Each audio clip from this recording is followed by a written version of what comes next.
आता ही third layer पण आपली कंप्लीट झाली.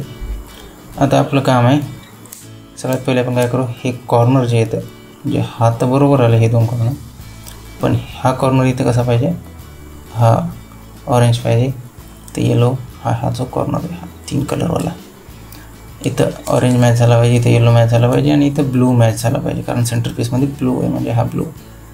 तसं हा पण रॉंग पोझिशनवर आहे का. आपण काय करू, जे 2 कॉर्नर आता हे जे आणि हे जे 2 कॉर्नर आले याला आपण असं बॅक साईडला धरू. ठीक आहे, हे ऑरेंज आली फ्रंट. आणि त्याच्यानंतर आपल्याला फॉर्म्युला घ्यायचा आहे, हे 2 आले म्हणून बरं, हे 2 कॉर्नर आले आणि हे 2 कॉर्नर आपल्याला बरोबर पोझिशनवर आणायचे. त्यासाठी फ्रंटला आहे ऑरेंज धरून ठेवू आपण, येलो टॉपची लेअर आहे, हे 2 ब्लॅक रेडवाले बॅक साईडला घालू, येलो.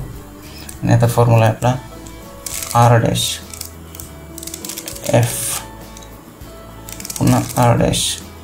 आता B दोनदा, B ही लेअर आहे, याला क्लॉकवाईज फिरवायची, 1 2 B डॅश, मग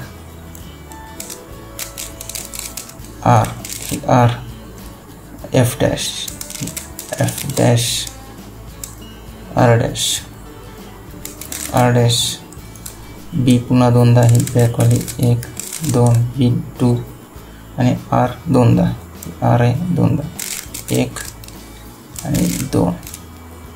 हे झालेले आहे. आता आता आपल्याला मॅनेज, अरे याच्यात पूर्णच तयार झालं,